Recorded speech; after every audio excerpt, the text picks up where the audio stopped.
Hello, good morning. You are watching QTV this morning. I am Ibrahim Balde.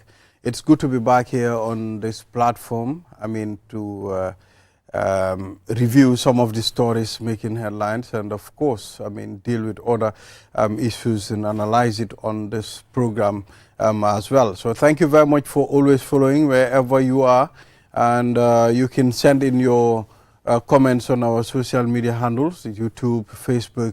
We are even on TikTok as well. So once again, I am Ibrahim Obalde. I am with Julde Njai. Julde, good morning. How are you? Good morning, Ibrahim. I am fine. I'm doing well. How is exams going, Julde? Telling you, it's not easy. Wow. University now you meet. Exam. But anyway, we are coping with it. It's just a bit stressful.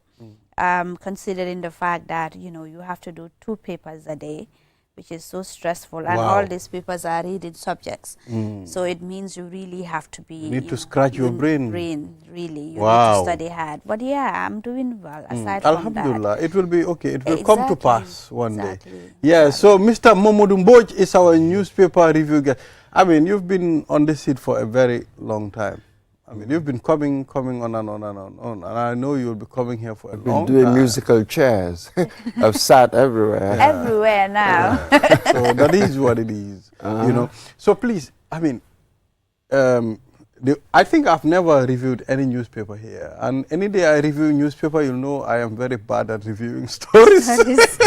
Why do you think you're bad? Well, I think I will not be able to review the papers. Why is that so? Well, that's the notion that I have. Going around in circles. Answer the question. That's the notion I have. That's the notion I have. Yeah. You could be wrong.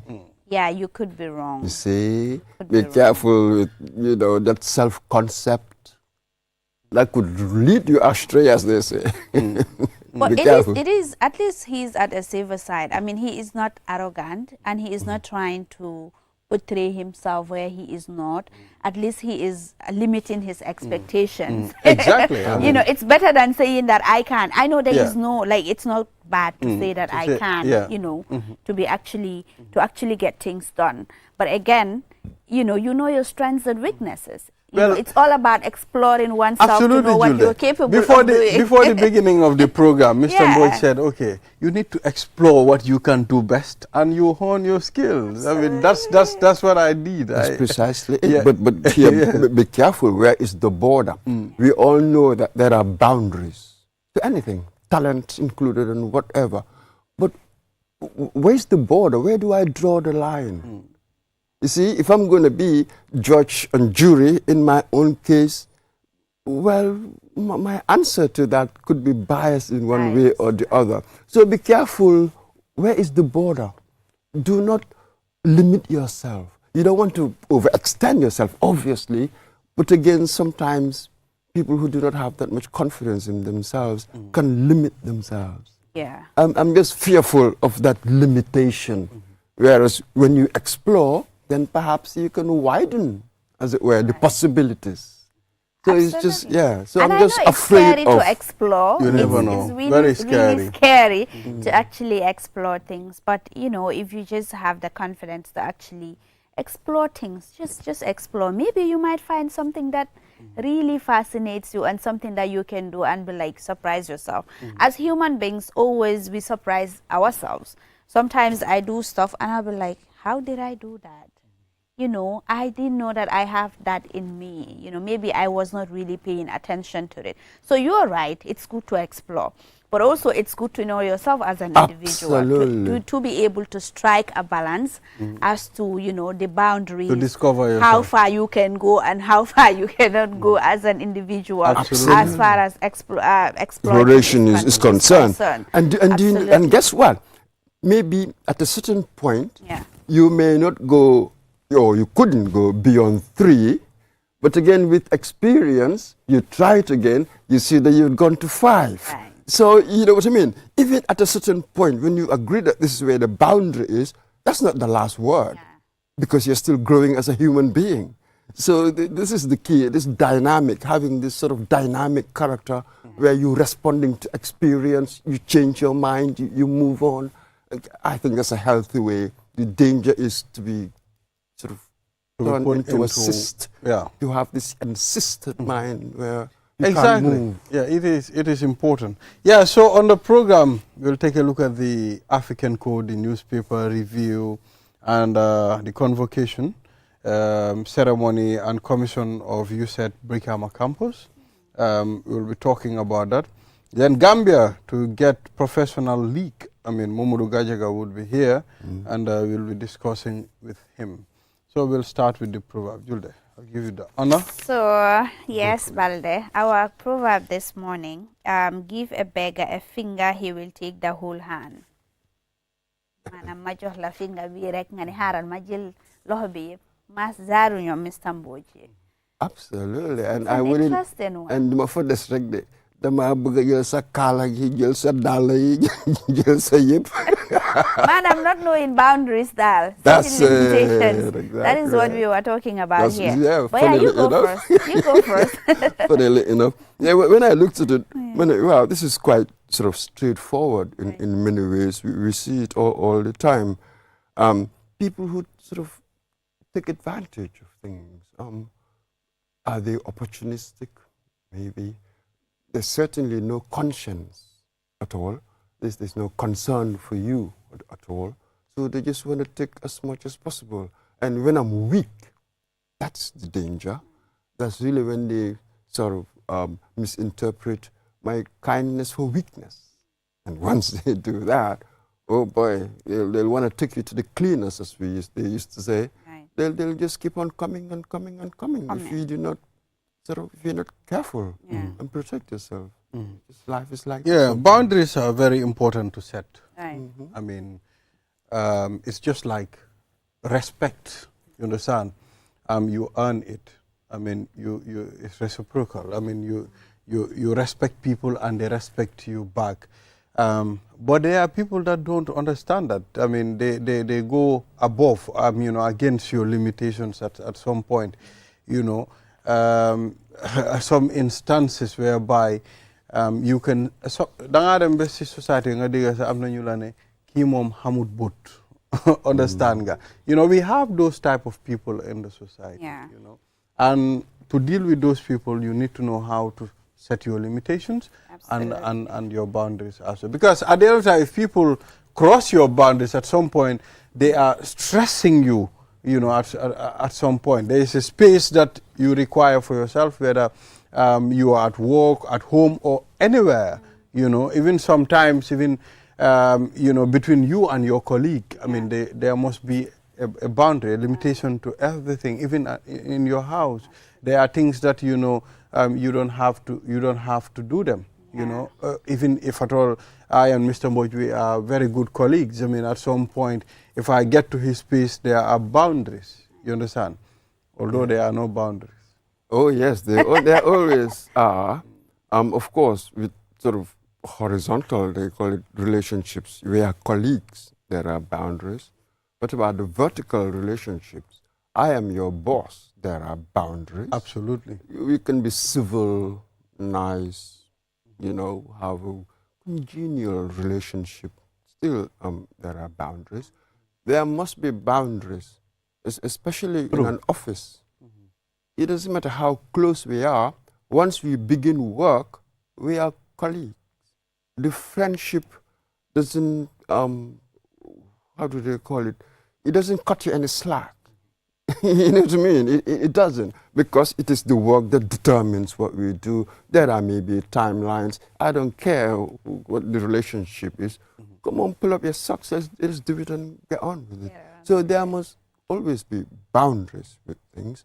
It's just that sometimes we don't understand friendship or closeness. We allow it to interfere in certain situations where they shouldn't. More rational considerations must take over than the emotional stuff.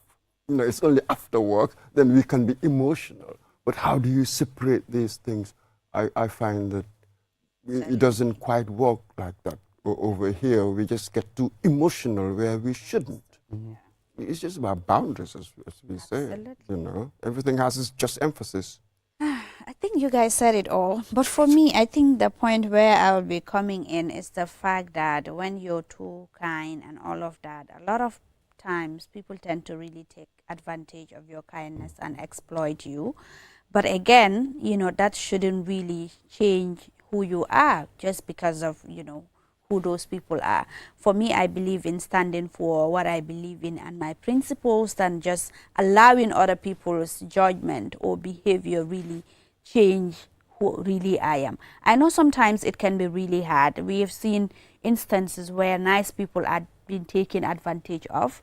We have seen where nice people are being exploited and all of that. I mean, that is our weakness, you know, as nice people, as kind people. But again, you can't generalize everything.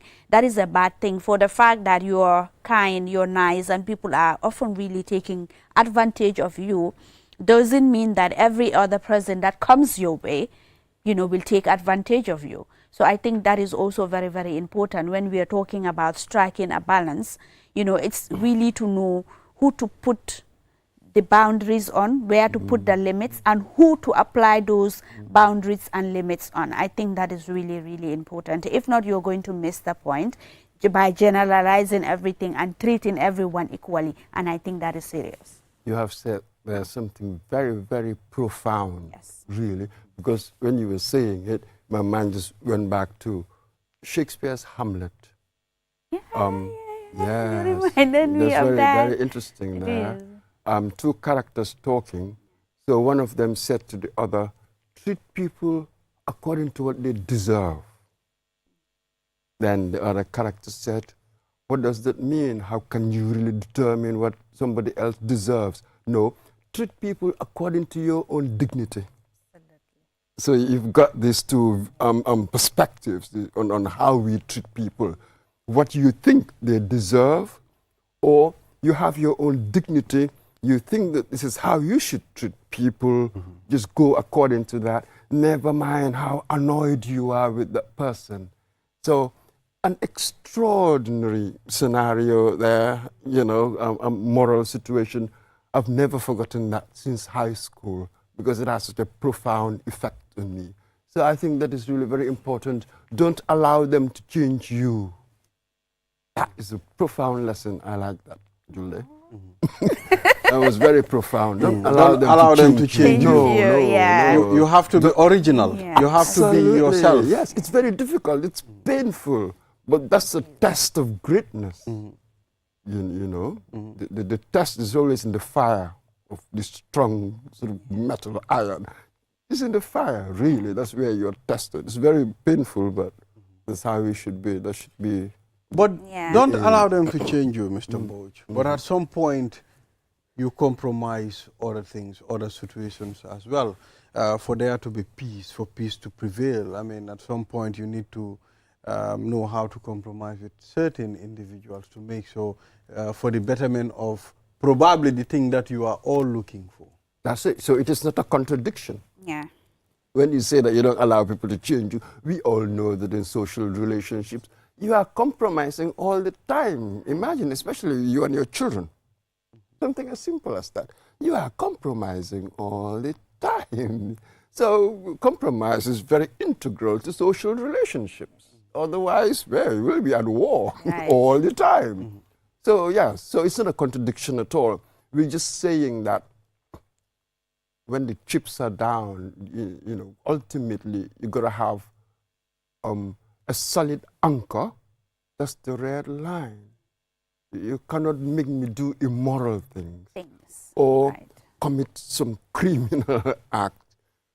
Can you imagine in dictatorships, you take people and make them go and do unbelievable savagery. We all heard here with the TRRC, and I'm going to say it. People like Mofa, Oya, somebody else had turned you into an instrument. Yeah? They turned him into an instrument, all of them. And then you're going to do unspeakable stuff. These people had done nothing to you, but you had voluntarily given up your autonomy as a moral human being. You had become an instrument for somebody else. Extraordinary situation. I can never forget this. It So keeps what on, I leads? don't know. What will lead a human being to get to be that like extent? that? Yes. No. Whereby you have to lose everything to an extent. Absolutely. A person can use you. Yeah, you're like anyhow. a puppet. You're a puppet, To that and you have the person. puppeteer, you know, just pulling the string. Strings. I don't know how people do that. That's it. For me, I'm really baffled when I see that, Yeah. like being a puppet to someone, really, you know, doing their biddings for them, doing Okay. everything for them. Sometimes I wonder, I look at you, but I was like, don't you have conscience? Yes. Don't you have a sense of reasoning? Okay. Don't you can't, think? don't you think? Really? There's a situation. Why? What do you think? What happened What happened? to your So reasoning? that is so important in a person and for the society. You need a whole collection of people who think, therefore, I can be imaginative. That's really the royalty of the brains. Then you innovate. That's sustainable. Innovation is sustainability, really, in the end. Because any idea, sooner or later, it atrophies. Then you need to reinvent yourself. So innovation is very integral to sustainability, really. So this is it. Be careful, protect yourself, because the world will never change to suit you. You have to adapt You have to adapt, yeah. to it. Otherwise, it will swallow you up. It will gobble you up. It's much bigger. Exactly. Yeah, so let's take a look at some of the stories. We have the newspapers. Okay. Mr. Mbochet, Rao Wow, yeah, at this in UDP. You know, we have Rao in UDP. What did you say before that? Row.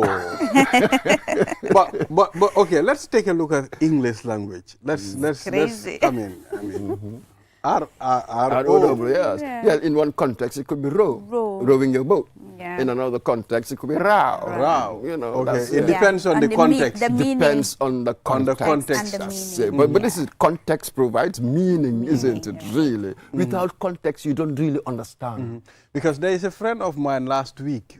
We were sitting at my shop. I mean, we were just discussing something. And he said to me, I want you to explain. He didn't go to school. I think he yeah. stopped at grade 4 or something, Yeah, you know, during our childhood days. So he didn't continue. He went to do some welding stuff. So he said, okay, this true, T-R-U-E and T-H-R-O-U-G-H, T-R-O-U-G, this thing. Okay, there are different spellings of the true, okay, going through something, and the true as in reality. He said, what is the difference? Because he's confused. They are all pronounced the same, but they are different. But this is the issue. They are not. The T-R-U-T-H is not pronounced the same as the T-R-U-E. True and truth. That T-H at the end. And T-H-R-O-U-G-H. D-R? Yes, T-H-R-O-U-G-H. Going through something. You know, going through something. As in With T-R-U-E. And something through. being So he is true. confused. I mean, why are we spelling different, but they are all sounding the same? He had not gone to education. He demonstrated that he had not gone to school. True. He didn't have an education. True. Because once you've got some education, you will understand the complexity of language. Then you can explain to him why such is such. That's all it is. Your ability to explain things. That is why education is good, as it were. True. So by saying that he had demonstrated that he had not gone to school. Yes, I mean, he was, but I was able to put it, I mean, to him, and he was able to differentiate. I mean, but also to acknowledge that that was an intelligent question. He had not gone to school, but it doesn't mean that the person is not intelligent. Correct. You see intelligence, especially in the way people ask questions. I love people who ask brilliant questions. I think it's in the questioning, the art of the question. That's really where you know somebody who's truly thinking about something, somebody who truly listens. Most people are just too eager to give you their statements. They will never ask questions sometimes, because they're not thinking about it. When people that didn't go to school write something, especially a text message, and send it to me, I find it very funny. Oh yes, you laugh. because there's a friend of mine, if he's sending me messages, he will put all the wordings correctly, but the spellings won't be correct. Especially, how are you doing? He'll be like H-A-W. You know, but I know he got the idea, and I'll be able to read, I mean, what he's already sent me. You know? It is the idea that matters. Yes. Yeah, it's the idea. In fact, there is this debate in English language that, you know, a word does not necessarily have to be correct so long as people understand it. That is the slang words where you have to cut the words. You know, if you're to write about, instead of A-B-O-U-T, you just write A-B-T, you know. The purpose is for people to really understand. And I think the primary purpose of communication, it's understanding. Where there is no understanding, there is no communication. Absolutely. But understanding comes from standardization. Right. So we must standardize, really. Can you imagine if we didn't have the dictionary? So any word can mean whatever you want. You know, it's like Alice through the looking glass. There must be a standard. So then, for meaning, so that we can communicate. The only reason now we can communicate is that we all agree on what I means. Yes. I'm going to school. We all agree on the meanings of terms. Right. So to that extent, you must have standardization, otherwise you have chaos. Because sometimes, I mean, it keeps me thinking, why did I call it a book? How did that name, I mean... Oh my God, we're supposed to talk about the row to UDP. Yes. Look at us, it's like we're having a seminar. We will talk about it. Time out. So let's talk about the row. That's it. All right, you know, division yeah. at the UDP. Factions. You know, Talib came, issued a statement, you know, asking people literally to be the same, to leave all this tribal politics aside. And then you see, on the other hand, Yankuba, the chairman of Birkama Area Council, also granting interview, you know, making some serious comments there. So there is division. You could see even the supporters online, you know, you have the Talib camp, you have the Yankuba camp, you have the Dabo camp. You know, there is no, it's like they're divided, you know, to some extent. And you can't really know, people can't really seem to find out where that is coming from. But again, this is a time where such is expected, especially now that we are approaching the 2026 presidential election. A lot of these things are really expected. But again, where is this taking the UDP party to? I have to tell you this. It would have been more surprising if there had been no factionalisms. Yes, yes. That would have been more surprising. Yeah. But how things have panned out, I'm not surprised at all. It's been in opposition for a very, very long time. Recently, they sniffed a bit of power, that's all I will call it, within the coalition. Look at the way they just sort of fell apart, as it were. They fell out with the president. So now the leader is getting old. You have all these restless, sort of young, sort of Turks, as it were, emerging. Yeah. And people will have different ideas. It's quite big. It's a big party. So naturally, rivalries bound to emerge. So who next? What next? The Pope is old. The cardinals are positioning themselves, as it were. So this is democratic politics. There's nothing wrong with it. But we just hope that you have the mechanism for problem solving. When these issues emerge with the party mechanism, how would you sort it out and you move on? If you cannot, the party will dissolve. Yeah, it's It's crazy, honestly. It's crazy. I know, like, I agree with you totally. But one would have thought that, okay, maybe this is a party because it's one of the, if not the biggest opposition, you know, party that we have here. Certainly the biggest opposition party, yes, we have to say in the Gambia. Absolutely. You know, that is a matter of fact. Yeah. One would have expected that maybe, you know, at this time they would be mobilizing, you know, scouting for support with other political parties to form, you know, a coalition sort of to actually, you know, unseat Barrow. But now that all this division is happening even within the UDP, I doubt how that is really going to happen, and the clock is really ticking. I'm not really sure if they really have enough time to actually do all of the things that needed to be done. You know, some other political analysts are saying that this is also giving an edge to the ruling party to actually have an edge over the United Democratic Party, for the fact that this is the same scenario that really happened during the 2021 presidential election, and we saw the end result. You know, and the same thing it's happening again, and now that it is happening, it will be very, very difficult to actually unseat Barrow.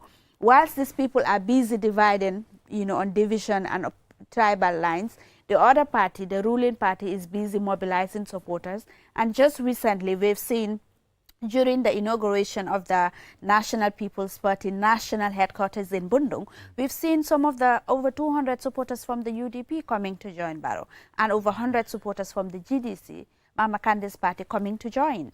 So it means he is busy mobilizing, you know, supporters and forming a strong alliance, you know, and these people are busy as to who is going to, you know, be the party leader after Usaino Dabo. So I think, you know, the debate is ongoing, but it's interesting times ahead. Well, they have to put their house in order. Yeah, interesting times ahead. We cannot deny UDP is among the is the biggest opposition party in the Gambia, and of course, you know, for them to progress, there must be all hands on deck. I mean, to be able to make it. But this, I mean, a year to election, or you know, I think this kind of little, I mean, push and pull will not do them any good. You know. Let's put it that way, Mr. Balde and Mrs. Sabali. Yes, 2026 December. Yeah. There's a sense in which it's not a long time, really. It's just around the corner in many ways. But somebody once said that a week is a long time in politics. You know what I mean? Right. As an opposition, perhaps I may look divided. I'm not doing this, I'm not doing that. But whether that hurts will depend on what others are doing. Right. Are they actually taking advantage? Yes, that's one. And then within a short period, we can move on. Right. And then for some reason, things begin to go all right. Things begin to go bad for you, and my fortunes will change. Yeah. So there are just so many variables. In other words, so with us, when we observe, we must recognize that there are so many variables, and the weather can change at any time. This is the nature of politics, as it were. Right, right. So one is very, very careful. Yeah. We are reporting a row today within UDP. What will we be reporting tomorrow about other parties and other things? So we observe one day, 1 week at a time, without rushing to making conclusions. Yeah. We really cannot make certain judgments now. Yeah. We can only register our observations and hold our tongue for a bit more. That's certainly how I will handle it. Absolutely. So moving on, the Punch newspaper. I'm seeing Minister Silla impressed with progress on CRR North road projects. This is Kolikunda, you have the Raneru village, and you also have Hakalang Road, which is the work at Hakalang is still ongoing, huh? Yeah, but I think it's near completion. You know? Yeah. Yeah, so in infrastructure, we're talking about the government of the Gambia's projects, I mean, roads and bridges, I mean, you know, we jokingly call the president as master of roads and bridges in the Gambia, I mean, connecting the whole country. So the minister is here and impressed with the work. Good. Let's meet the deadline, and that's fine, because there's so much other stuff that we need to do. Right. This is just one pillar, one plank in a whole matrix, as it were, of other imperatives and priorities that we need to do. So we shouldn't gloat too much on just one thing, because what remains to be done is much bigger bigger, than what especially in the we've transport achieved sector. so far. Absolutely, So especially in the transportation fine, I'm sector. glad that he's happy, he's okay with the progress of it, but let's hit the timeline. What's the deadline? Have we hit it? Then we move on to other things. Absolutely, I think you're right. I mean, it's a laudable initiative. I mean, roads, connect people, make transportation easy and all of that. But again, the transportation sector itself is in chaos right now. When it comes to the regulatory frameworks and all of that, things seems not to be going the way it should.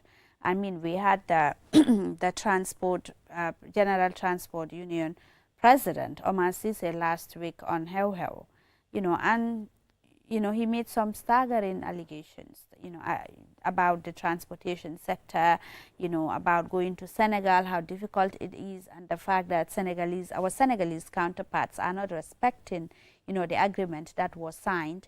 All of these things really needs to be regulated if we really want to move as a country, if we want to develop as a country. Yes, but let's be careful there with Omar Sise. He's a hawk.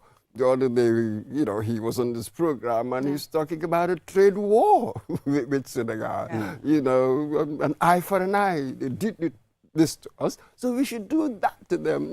Let's sort of respond in kind. I said, no, we will all be blind, an eye for an eye, as I think Gandhi once said. Then we'll have a society of blind people. I talk about compromise sometimes on this program. I said, okay, there are situations that needs to be compromised. Yeah.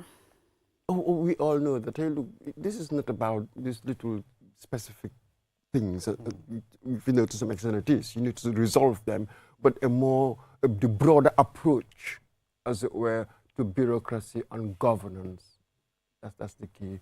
Are we serious about things? Do we have the right people in the right position, as it were, to be doing our work, the national work?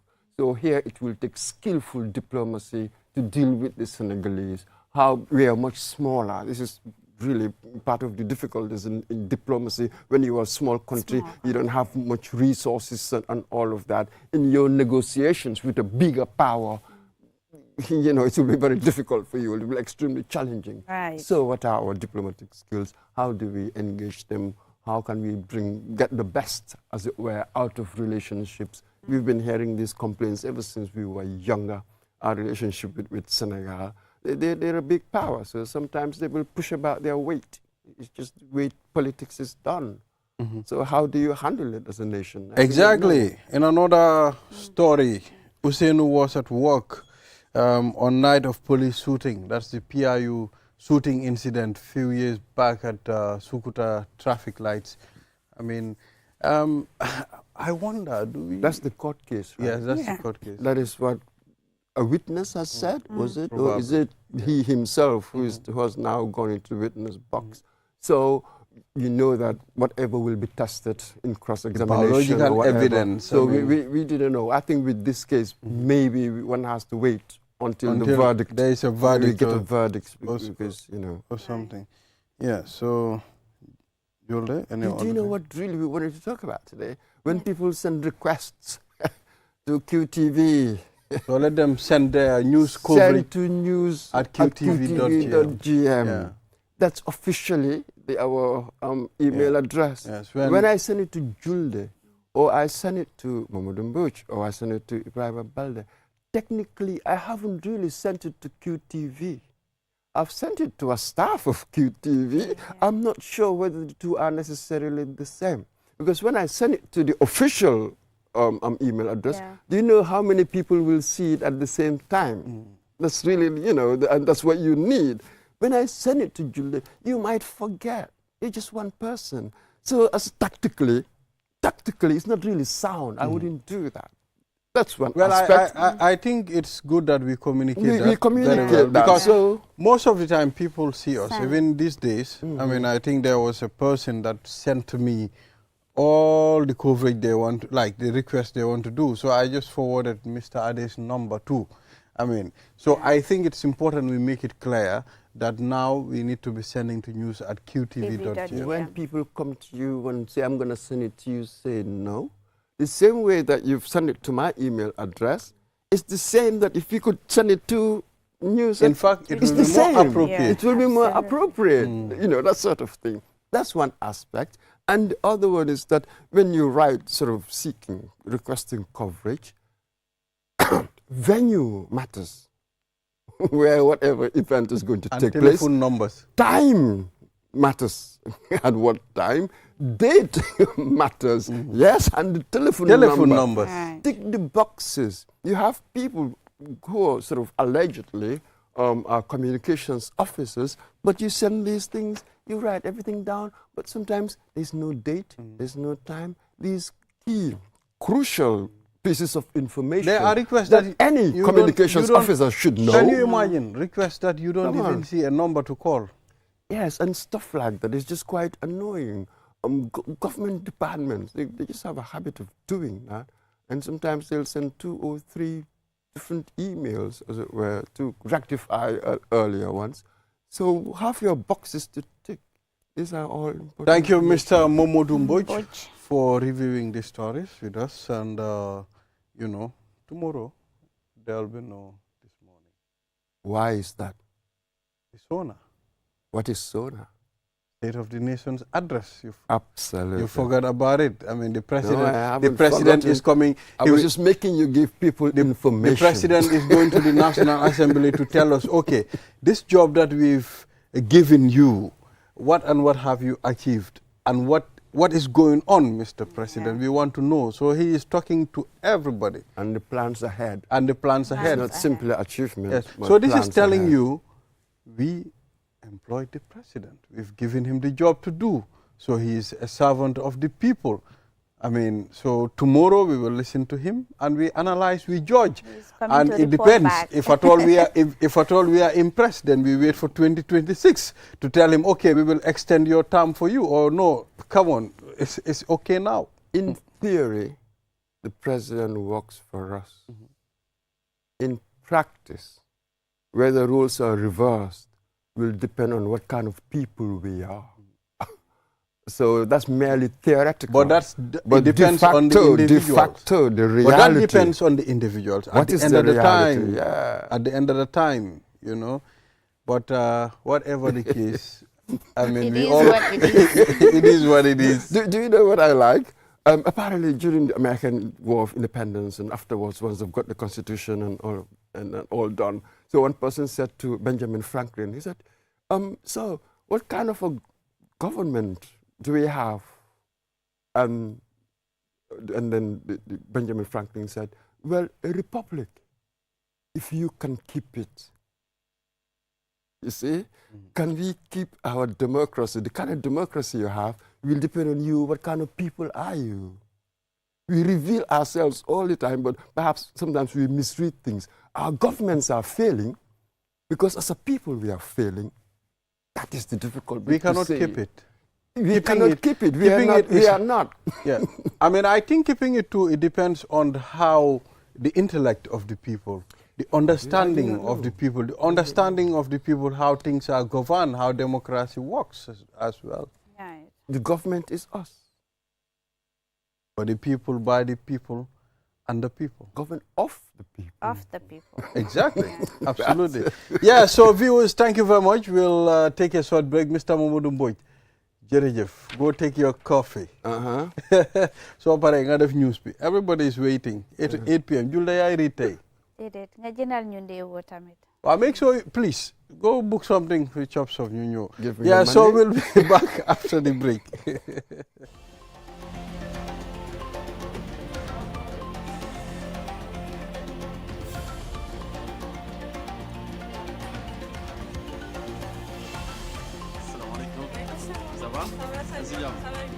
Taking a break isn't about stopping, it's about recharging for the next stage. Welcome to our oasis.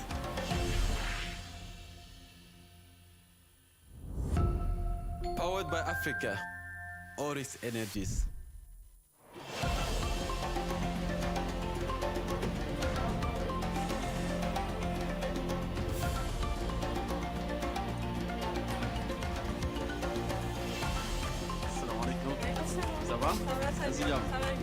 Taking a break isn't about stopping, It's about recharging for the next stage. Welcome to our oasis.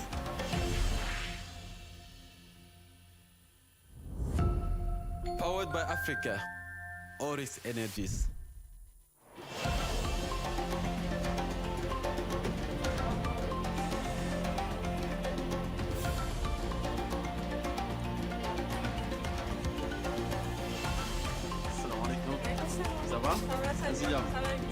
Taking a break isn't about stopping. It's about recharging for the next stage. Welcome to our oasis.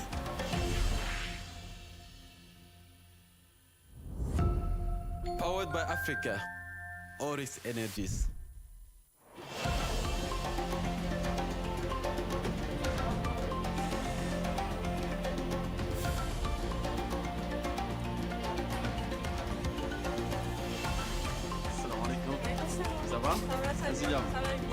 Taking a break isn't about stopping. It's about recharging for the next stage. Welcome to our oasis.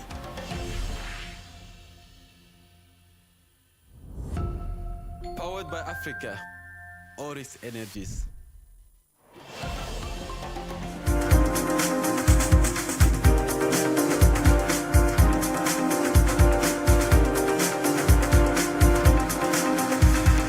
We're back. You're watching QTV this morning. I am Ibrahim Balde. Thank you very much for always following this program. And to our viewers in Madrid, Banki, how are you?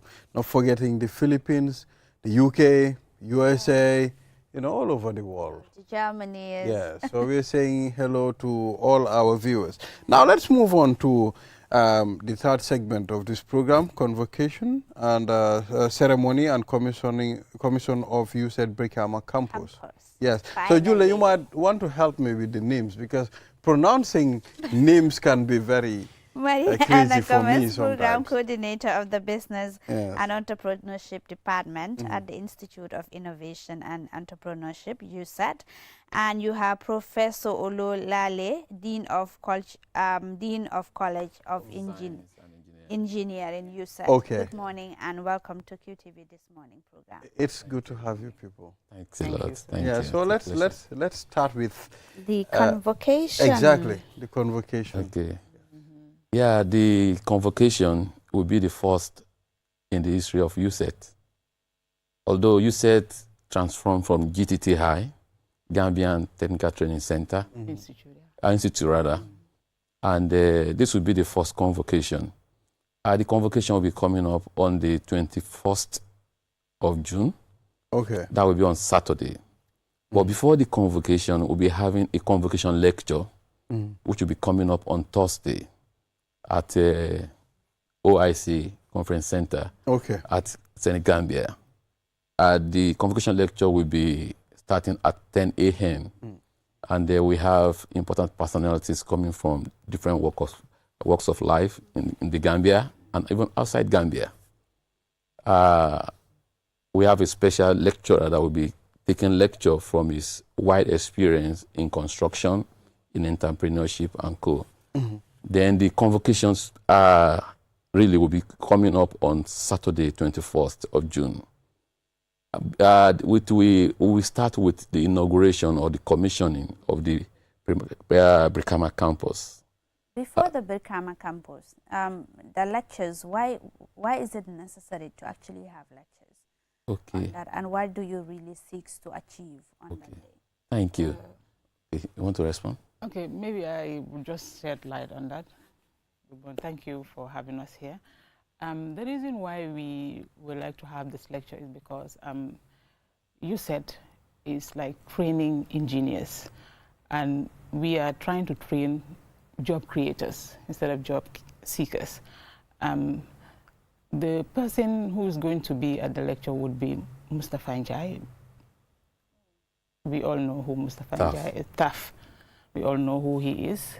He is one of the renowned entrepreneurs in the Gambia, and he has been in the construction business for a very long time. Over 50 years. Over 50 years now. So the reason why we're having this lecture is to help the students that we are training to know that they are not just going to be trained to be job seekers. It's going to be an inspiration for them, so that they would at least have somebody to look up to, and then they would take their causes more seriously. So I think that is also part of what the reason why we want to have this lecture. Maybe he will go further too. Okay. Yeah, you know, the lecture will be on his experiences that he has had over the 50 years. Like Mr. Tav, his experience goes beyond Gambia. I am aware that he has a company in Nigeria who is doing excellently well. Right. He has in Sierra Leone, he has in Senegal. And this man is passionate about training young people. Therefore, will be coming with his about 50 years experience in the construction industry, so that the younger ones that we are training and those ones that have been trained to can be energized, and they can know the secret and the details of how to go into entrepreneurship and how to excel. Likewise, too, you must have had some pitfalls. You'll be sharing some of his pitfalls, so that they will not fall into that same pit again, and that they can excel. Because the focus of USET is to train engineers, not only engineers, technicians, technologists, engineers, even craftsmen that will be that will have entrepreneurial mindset, that will be able to employ others, because we need that in the Gambia. Absolutely. Yeah. And are these some of the fields currently at the USET? Yes, they are. They are. Yeah, like she is in Institute of Innovation and Entrepreneurship. Right. We have Institute of Technology as well, where we train people in certificates, we train people in diploma, and at the college, that's College of Science and Engineering, we train people in at degree level, because these are various cadres of professionals that we need in engineering. Right. And that is, in a way, especially the engineering aspect, is a little lacking in the Gambia. But with the coming of USET, I think this will be a thing of the past. And a lot of people are concerned. It's good that, you know, people are graduating for the first time, you know, from USET. But again, do they have what it takes to actually be job creators instead of job seekers? Because in order for you to be able to create job, it means you actually mastered what you learned at school, the practical bit of it. Are you putting more emphasis, you know, at the school on the practical bit than the theoretical bit? Okay, maybe I'll come into that. That is why we have this entrepreneurship component. Okay. For the bachelor students, the moment they start their course at the 100 level course, if they start their 100 level course, they need to do the entrepreneurship at the introductory stage, and then they will start their project from there. Let's say the first semester, they will just have the introduction of what entrepreneurship is and all that. So their second semester, that is when they will come up with their proposals. They are going to be put through, and then they will now start identifying problems out there. We will always allow them to go out there and start identifying problems, and then they will come with their proposals, and then they will present, and we will try to criticize. So from the first level to the second, before they reach their third level, they would have known where they are and whether those projects can be something that they will be able to, master and then try to scale up with that. So in a sense, it will help them not only to be to learn from the theoretical part of whatsoever they are doing, but they will also have the skills to be able to, transfer the knowledge they have from the theoretical part into the practical part, so that they will come up with projects and then do something. Is there any support from the government? Yeah, we have support from the Gambian government. The Ministry of Higher Education, Tertiary Education and Higher Education, they have been of great and immense support. In fact, myself being in the Gambia is through their activities, because they approach Nigerian government for experts, and about 18 of us were sent to the Gambia. In fact, I just spent over a year now in the Gambia, and those 18 people, they are excellent people in different fields. We have mechanical engineers among them, we have civil engineers, we have people that are in electrical, Okay. We have people that are in renewable and different fields that are among us, even agriculture. Some of them are already been helping, even in revamping some of the vegetable gardens that were sponsored by World Bank so many years ago that are moribund. They have already been assisting in helping them in revamping that. Therefore, the government had been assisting, and the Nigerian government had equally been of immense support, because your the Minister of Education, Professor Mary Gomez, Perry Gomez, he had been passionate. In fact, at present, he has equally contacted Nigerian government for assistance for some other universities. Therefore, government has been of immense support, but the support cannot be too much. So what are some of the facilities that we have in the campus? I mean, that will enhance learning. And like in the Brikama campus, that campus is a state-of-the-art campus, because it was supported by World Bank. Some of the equipment we had there, most of the equipment we have there, they are automated. They are digital, not analog. And I have been in the Gambia for a year now. Like she was asking about the practical knowledge about students. I've taken them, because that campus has not been commissioned, I've taken them to NRA lab to go and do some practicals there. Okay. And while interacting with them at NRA lab, they told me that they don't have some equipment to especially to assess the strength of steel.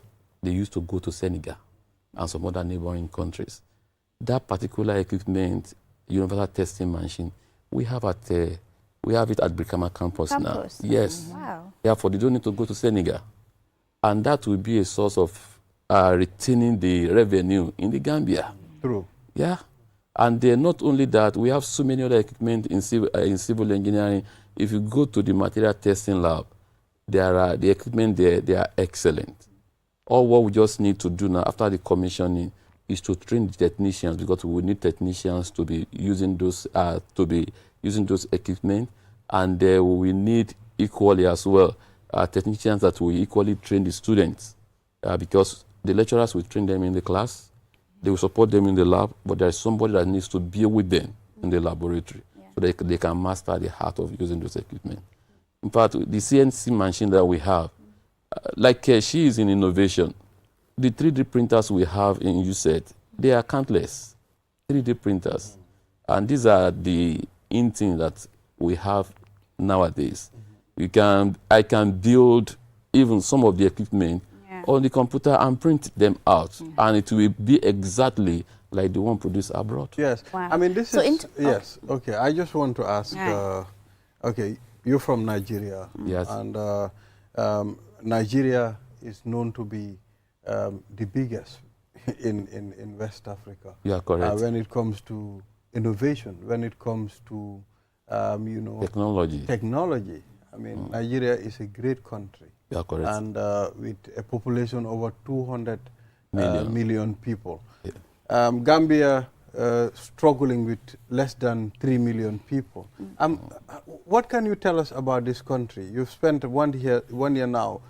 Is the future bright when it comes to these things? Yeah, the future is bright, especially if you see what the government is doing with USET and what World Bank is doing with USET.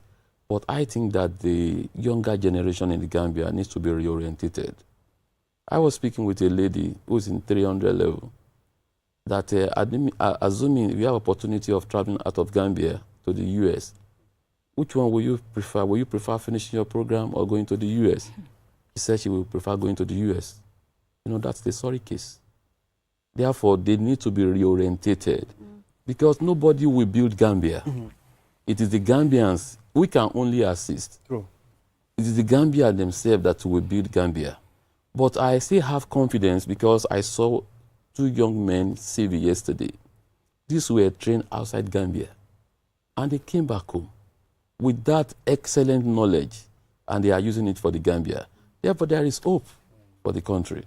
We keep on trusting, and we keep reorientating our younger generation that they can do it. Thank you.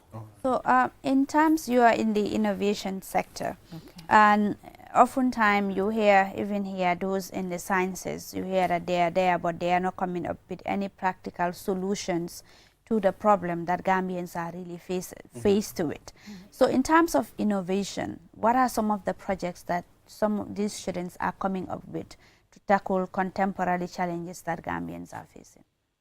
As he earlier mentioned, like the lab that we have now, Yeah. those labs, students need to be trained to be able to know how to use those machines. No, I mean those that are coming to graduate now. Some of, you mentioned earlier Yeah. that they're coming up with projects. Yes. So what are some of these projects that you feel that once it is rolled out, it's going to address some of the challenges? I think maybe he would Answer elaborate- that. Okay. answer that, Right. because just at the Yeah. at the diploma side. Like at the innovation lab, Yeah. there are some prototypes that the students had worked on. Right. They had worked on smart building, Right. in which that everything there can be controlled remotely. Yeah, they have, though it's not at the highest level, they have not scaled it up, but at the lower level, smart building. And the students in civil engineering, in solving traffic problems, they have designed, though prototypes, they have designed prototypes of, that's what we call grade separated intersection. Okay. We have some of them in the Gambia, but the one we have in the Gambia, they are miniature of the bigger one. The one they design, we have interchanges. Therefore, with that knowledge that they have gathered, by the time they are coming up with planning or having a future plan for Gambia, and those things are coming into place. Because if you look at it presently, I appreciate the government, but there's still more to be done. There's still much to be done. Therefore, with what they have gained in the innovation through their prototype that they have done, by the time it is being implemented, it will go a long way in solving some of the traffic problems that we have in the Gambia. And there are some other areas that they are equally working, because if you notice it, rain is coming now. Little time there will be flooding everywhere. Therefore, we are training them on how they can do a holistic design. Because the problem we have is that there are drainages in some places, but they are not linked. And there are some places where the drainages are shallow. Therefore, how they can do holistic design so that by the time they were able to pick the water from the farthest end, they can channel it to the nearest canal. These are part of the innovations that Exactly. we are doing. So we are out of time now. Let's talk about the convocation. Okay. It's on Saturday. Yes, sir. The venue, please. Okay, the convocation will be holding at Brikama, just behind Gambian College. That is where USET is. Okay. There are two entrances into the place. You either enter before you get into the Ram Market at Brikama. Yes, the Daral. Or you can enter through Gambian College. Okay. And it will be commencing. Everybody is expected to be seated before 10 o'clock. Okay. But people will have been seated, will have been arriving since 8 a.m. Because the president will be arriving at before 10. And we will start with the commissioning of the building. After the commissioning of the building, we now start the convocation proper. We'll be convocating students in different fields, some in engineering, some in construction, some in businesses. And the total student that will be convocated is about 1,640 something number. That's a lot. It's a lot. It's a lot. It's a lot. Yeah. Yeah. For the college, about 28 students will be graduating. Okay. In civil, electrical, and mechanical. Okay. Thank you. Interesting. Thank you very much. Thank you for Thank you. coming on the you so program. much. And we wish you all the best of luck on Saturday. Thank you. And I hope it will be a successful one. Thank you. Amen. Yes. Thank So you. viewers, we'll take a short break. After the break, then we head to the last segment of this program. We'll be back. Thank you. Thank you very much. We are Thank you. grateful. ko wonda wattu kala a wawa hendade mbudi madin e o Q Money app ke song a wawa nattinde mbudi madun yaltina soda credit soda Q power soda ko falada te non kadi wawa en yobude himbe e ko heewi ida wawi kadi nuldude Q Money yoba bilji madin te non kadi hendoda mbudi ko yasi nulda himbe kadi mbudi fi nafitoragol dun no webi yahu ka Play Store madun ka App Store fi wawa fuddade fi hebugol hen ko labi noddu Q Money customer care e 133 Q Money suñu kalpe minen nguditi lawol si wobbe jokki. QMoney is back again with its easy-to-use, secure and convenient mobile app that allows you to carry out all your transactions. No matter where you are or what time it is, you can always access your funds. With the new QMoney app, you can cash in and out, buy credit, buy Q Power, shop, make payments, and so much more. You can also send QMoney, pay bills, receive international remittances, and transfer cash to others. Just download the app from your Play Store or App Store and get started. For more information, call customer care on 133. Q Money, Sinu Kalpe. We innovate, others follow. Q Money imurundana ne koteke anila ni mobile app sone yaringo alanna yata ndung ise kuol bekeno ibeda woda wati ise munafano ila kodola anin Q Money la ni mobile app kuto ise kodo dundino ye kodo fintinde ise credit ko sanno ye Q Power sang ye fengol sang ndum fanan ise mol jono anin ku jamalu ise Q Money kino yela bilol jo ndum fanan bantala banko se kodo kiyeno ise kodo fanan kino do kotenye kurke munafanyina a download sign Play Store anin App Store ni laftaka Serengo sotoje Q Money customer care commandi 133 Q Money suñu kalpe ntolle nga silo walang dole mol noma Q Money delsina ak sen mobile app bu bes bi orna gawna te hit mun nga ko jefande ko pour def ci lo buga fo mun dine watu bu ne mun nga jot sa halis ak Q Money mobile app bu bes bi mun nga dugal halis gene halis jënd ci credit jënd ci Q Power jënd lo buga ak yu bari mun nga ci yone Q Money fay sa bill si jot halis bitim réew yónnee halis ci noo ko bëggee looy def yombana downloadal app bi léegi ca Play Store bu dul loolu App Store pour nga door pour am si lu leer koolal Q Money customer care si 133 Q Money suñu kalpe ñoo xaali yoon wi ñeneen toppa.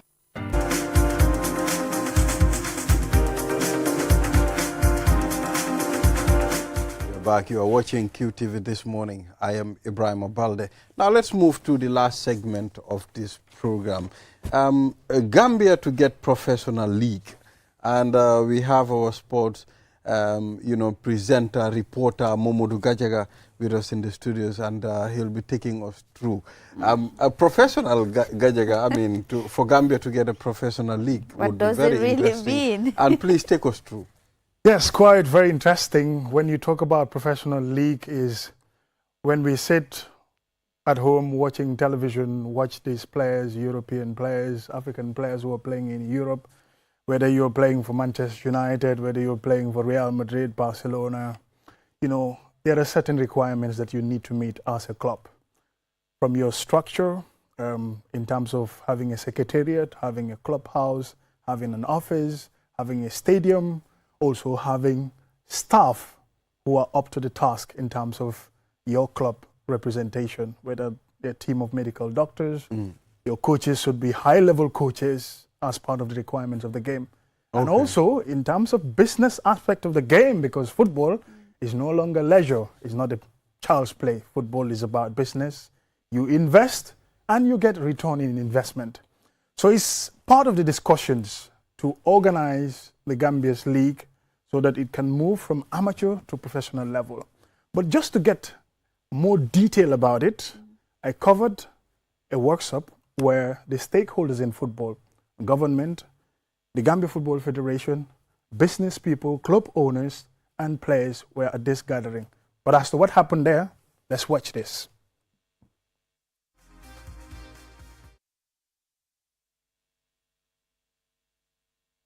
Football remains by far the country's most popular sport. Many players, even the top league, are not professionals. With a view to set the ball rolling to develop Gambian football, the Gambia Football Federation, GFF, with their consultant on the plan to professionalize the league, engage football's key players, including team owners, representatives of businesses, players, administrators, and the media, to develop a business model to bring about a professional football league. Professor Mustafa Fane is the consultant for the business model to professionalize the league in 2026. What is important here is about ownership. This is our country. We all love sports. We all watch sports. So I think having this is really good for all of us. It will bring a lot of benefits to the Gambia. The costs are high, but unless and until we strategize, we know where we want to get to. We never get to the destination. The professionalization of the Gambian League is expected to attract sponsorship, improve talent development, player marketing, and create a decent wage for players, coaches, and provide a return on investment for the sponsorship through TV broadcast of matches and other revenue streams. Lamin Kababajo, president of the Gambia Football Federation, says having a professional league will transform the country's football for the better. The creation of a professional football league in the country will not only raise the standard of football in the country, or accrue financial benefits to investors, players, officials, and by extension the larger football community, but it will undoubtedly complement the government's program of creating more jobs to a good number of youths. Several football stakeholders attended the convergence to discuss ways to transform Gambian football by making it an attractive brand. Among those present was Bakari Waibaji, the Minister of Youth and Sports. To have a professional football league, government plays a key role in making it a reality. He gave assurances that government will support the drive to professionalize the league. On our part, as a ministry and as a government, we do affirm our full commitment to, among other things, push for the establishment of the National Sports Development Fund. This has already been captured in our National Sports Bill that will be tabled before the National Assembly in its next session.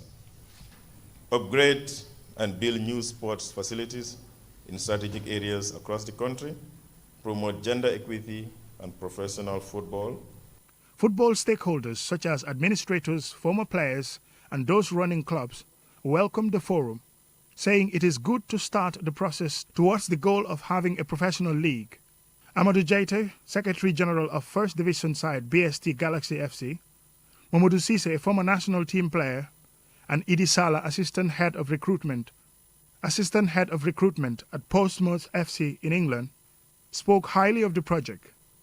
You can see our players traveling to Senegal to play their professional league.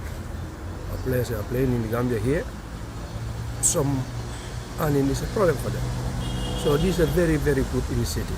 Yeah, the thing is, if we start to look at what is not available and what is available, then we will still be waiting for such things to happen for the professional league to start going. I think it's really a good thing it's happening, but it's going to be like a massive jump from amateur to professional, because it might be with so many factors that we haven't got so many things to start with, but at the end of the day, you've got to start somewhere. Having a professional football league will require a lot of improvement in football infrastructure, structures of clubs, players' wages, and private sector investment in terms of sponsorship and TV broadcasting. Despite the current realities, it appears something is starting, which could transform the lives of those players. Yeah, we are back, Kajaga. It requires a lot of improvement, from your report there to get a professional league. It does, really. The improvements, Kajaga. First, infrastructure. Like towards the end, I've described it. You need a proper football field, playing ground, for you to be able to stage a professional football league. Let's say, in the case of the Gambia, that is a big, big challenge. Even our own national stadium hasn't been giving full approval to play international matches. So when it comes to the local grounds, the only football playing field that is a little bit better to a certain standard, not to international standard, is the Brikama Boxbar Mini Stadium, the Real de Banjul football field. Now Hawks also have a football field in Kabakel, and also, let's say, for the Banjul pitch, that one, the KG5 is completely not playable. Manjai, completely not playable. Serekunda is a little bit better. So in terms of playing surface, for now, for football pitches that are up to standard, we don't have almost any football pitch that is up to a higher want to standard. know what is the standard of what do we look and say, okay, this is standard football pitch? There's so many. I'm not a technical person in terms of that, but there are so many requirements that you need to have a field that is level in terms of where the ball would roll without players having the risk of getting injured, because they are playing on a surface that is not good enough. So those are some of like the basic things. But according to this discussion and this convergence, they want to start something. And this is the discussion on the business model of it. Because like I said, football is no longer leisure. Right. And in the Gambia, often it's individuals who dip into their pockets and sponsor football teams, which is not sustainable. You're talking about millions for you to have a real good professional football team. So there's a lot of asking in terms of financing. So in order to avoid that, they want to get into the business model of football, where companies would advertise, with football teams. Football teams can be branded with a company's jersey, and then that company finance them.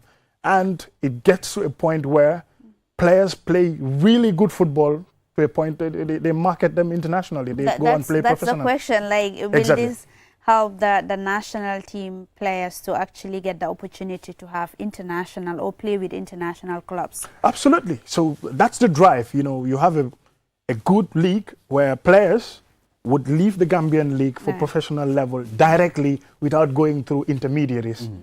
If you look at the classical case of Yankuba Minte, who is currently, arguably Gambia's best player, who plays for Brighton Hove Albion in the English Premier League. When he left the Gambian league, he went to a European club in Denmark. That's where he was playing before being spotted by another club. When Newcastle United signed him, they loaned him to the Eredivisie side, that is Feyenoord, where he played a season and then later on went to the Premier League, and then he was signed by Brighton Hove Albion. So you can get players directly from the Gambian league. They would go into professional football rather than going through intermediaries. There are players that we've talked about sometime last week who had to go to Senegal to play in the Senegalese league, which is a professional league. And directly from the Senegalese league, they were, contracted by a European club, high club for that level, because Senegalese league is a professional league. So our players, most of the time, they had to go through trials, they had to go through intermediaries. So the Gambian clubs, even if they are going to get money, it will be very minimal. But if it is a professional league, it is directly from the Gambian club to that professional club. So in terms of marketing aspect of the game and in terms of revenue generation, it will really be huge. So once clubs started marketing players, that would be return on investment for the businesses that are investing in football. Wow, interesting. So in this particular league, how do you think that it will be financed, and what will be the role of the government, those in the private sector, to ensure that this is sustainable? Because like you mentioned, it requires a lot of funding. So how are we going to ensure that it is sustainable, and how is the financing going to be done? Yeah, so the financing is investment from businesses. For government, their role is going to be to providing the infrastructure and also the enabling environment for football to be played, and also, in terms of security, making sure that football is played under a very conducive environment. That will take forever. But for the businesses, obviously, is investing, but it's a long-term thing. It's not like you invest 10 million in a football club and you expect the returns in a year or so. No, it has to take some number of years, because you need a lot to be able to develop your coaches, the capacity of the players, and as well, the environment and all of that. So for it to get into fruition to some point where you will be able to market players. So it's a long-term project. So what lessons do you think the Gambia can draw from other countries in West Africa that have really professionalized their leagues? So I think not far away, we will take Senegal as a classical example. Is businesses who would invest into football. Yes, of course, there are teams owned by individuals, maybe, let's say, multimillionaires, who invest into football, and they realize that this is an investment that was putting your money, because they have a vision that, once they market 2-3 players who are professionals, at the end of the day, they will recoup everything that they've spent for the last 10-15 years just from one player. Imagine you sell a player for $1 million. $1 million, today we are talking about $70 million. So that's a lot of money.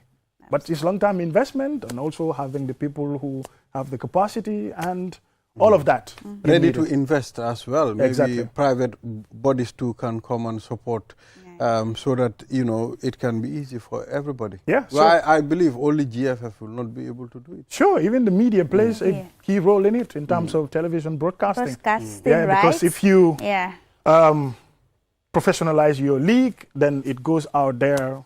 Let's say, let's do the bidding. For a classical example, QTV wins the bid to broadcast the National League. Sponsors comes in and, also advertise with QTV. So the return of that sponsorship being distributed among the teams who are playing in that league. So that's how it happens. It's like it's a long-term thing, but it's good that, they're starting something. It's a good thing. Yeah, but critics are saying, how can you start a professional league when you don't even have a playing page? That's what I mean. That's the million-dollar question. That's the million-dollar question. That's the Yeah. criticism about this whole thing. But for them, the argument is, at least we are starting something. So this is the business model of it. Let's kickstart with this and see how it goes. But although the target is 2026, but it can go even beyond that, depending on what are the realities on the ground. But I hope they will be productive in doing maybe one or two things at the same time. I was thinking we need to focus on one thing, maybe focus on our nature of our football and our infrastructure first before any other thing. Yeah, I think what we need to do is doing it concurrently while you're trying to improve your football infrastructure, but at the same time also you look at other areas, how to improve your clubs, building the capacity of your coaches, and also invest in grassroots football, because the young ones who are coming up.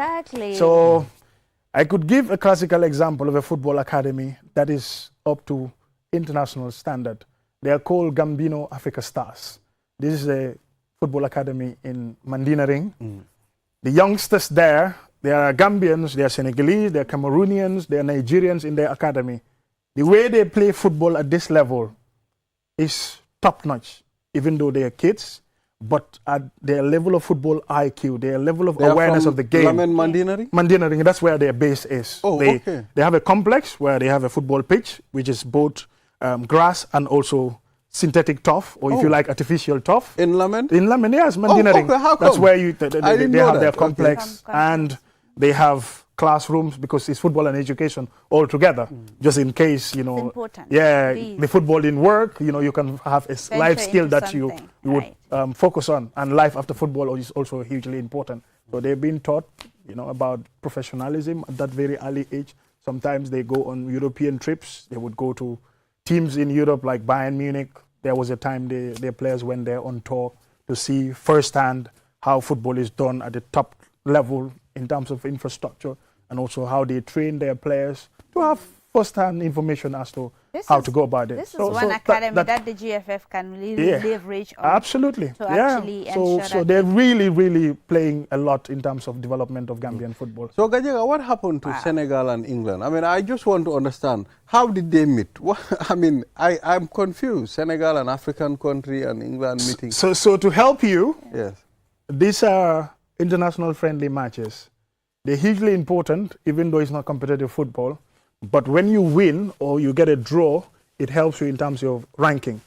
So currently, in terms of African ranking, Senegal is ranked second behind Morocco. But they are 19th in the world in terms of team rankings. If you look at Argentina, let's say Brazil, Spain, and the likes, Senegal is 19th position. And now, in fact, their ranking is going to improve again after beating England by 3-1. So Senegal would have match agents, or England would have match agents who would approach the two countries. That is, through a third party, approach the two countries to say, we want friendly. We want an international friendly match between Senegal and England. But again, Senegal can contact England to say, we want to play international friendly with you. And on this particular day, how are we going to go about this? They put their modalities together. In terms of when they play the football after the game, are they going to share some revenue in terms of TV rights and also the match ticket sales as well? So it's also revenue generation. Okay. But Senegal have earned that. They've reached at a level of football where They beat Brazil before in an international friendly.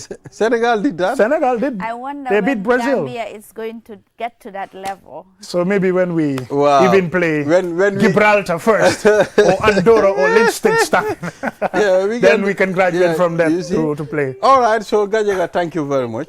Appreciate it. Thank you. It's always great so to be here to talk about there'll be no sports. this morning. We'll be covering the SONA. We'll be having our panel here, and they'll be taking us through. The president is to address the nation as well. So thank you very much, Julte. Yes, this is all we have for this week. Until we come your way next week for another edition. Yes, all right. Bye-bye. Bye. Cheers. Bye.